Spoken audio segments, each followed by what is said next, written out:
और बीजेपी एक बार फिर अक्सरियत के साथ मीरा भाईंदर महानगर पालिका में अपना मेयर बना लेगी।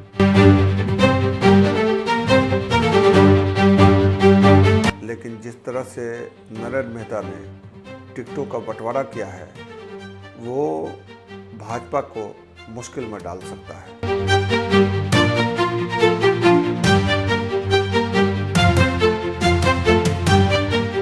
महाराष्ट्र सरकार में गठबंधन कर सरकार चला रही थी, जबकि मीरा भाईंदर में कांग्रेस और राष्ट्रवादी कांग्रेस पार्टी अलग अलग मीरा भाईंदर महानगर पालिका का चुनाव लड़ी थी।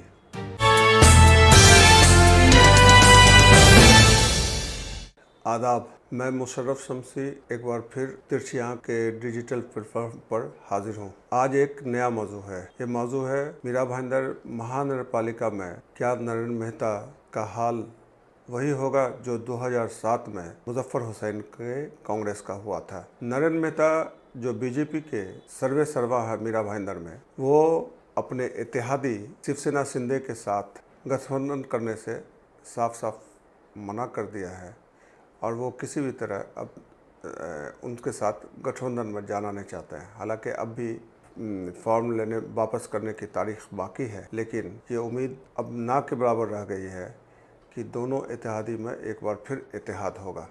जबकि बीजेपी और शिवसेना शिंदे के दरमियान बीच महाराष्ट्र में इत्तेहाद है और महाराष्ट्र सरकार में एकनाथ शिंदे जो शिवसेना शिंदे के सरबराह हैं वो उप मुख्यमंत्री हैं। ठीक 2007 में कांग्रेस और राष्ट्रवादी कांग्रेस पार्टी महाराष्ट्र सरकार में गठबंधन कर सरकार चला रही थी, जबकि मीरा भाईंदर में कांग्रेस और राष्ट्रवादी कांग्रेस पार्टी अलग अलग मीरा भाईंदर महानगर पालिका का चुनाव लड़ी थी। उस वक्त कांग्रेस के मुजफ्फर हुसैन पूरे आत्मविश्वास के साथ चुनाव मैदान में थे और अक्सरियत 33 सीटों के साथ वो सबसे बड़ी पार्टी बनकर कांग्रेस उस चुनाव में उभरी थी। चुनाव बाद कांग्रेस को 7 सीटों की ज़रूरत थी मेयर बनाने के लिए, लेकिन कांग्रेस मेयर नहीं बना पाई और एक तीसरा व्यक्ति मेयर बनकर उस चुनाव में नज़र आया।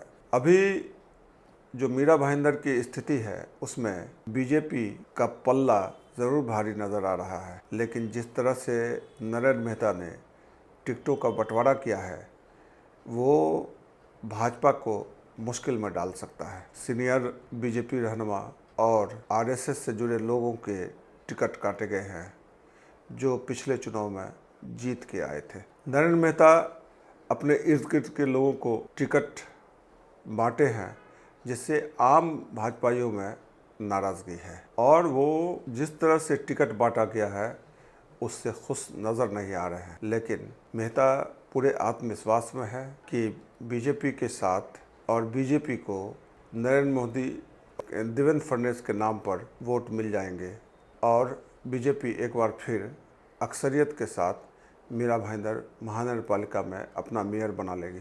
लेकिन मेहता के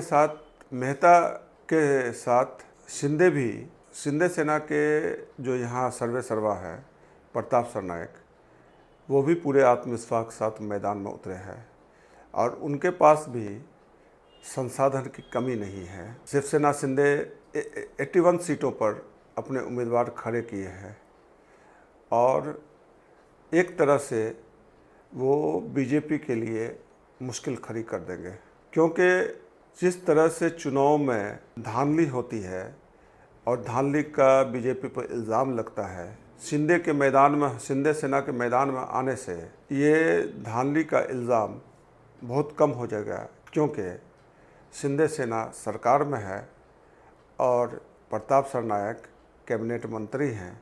वो नहीं चाहेंगे कि किसी तरह की गड़बड़ी चुनाव में बीजेपी कर पाए। तो एक तरह से जो 5 बजे के बाद जो वोट प्रतिशत बढ़ता है 6 से 7%, वो इस चुनाव में मुमकिन नहीं हो पाएगा ऐसा लगता है। बीजेपी 55 से 58 सीटों का दावा कर रही है, लेकिन 50 सीट जीतने का दावा प्रताप सरनायक भी कर रहे हैं। इधर मुजफ्फर हुसैन की कांग्रेस कितनी सीटों पर चुनाव लड़ेगी, इसका खुलासा अभी तक नहीं हुआ है, क्योंकि कांग्रेस ने अभी तक प्रेस कॉन्फ्रेंस नहीं किया है और न अपने उम्मीदवारों के लिस्ट प्रेस में बताए हैं।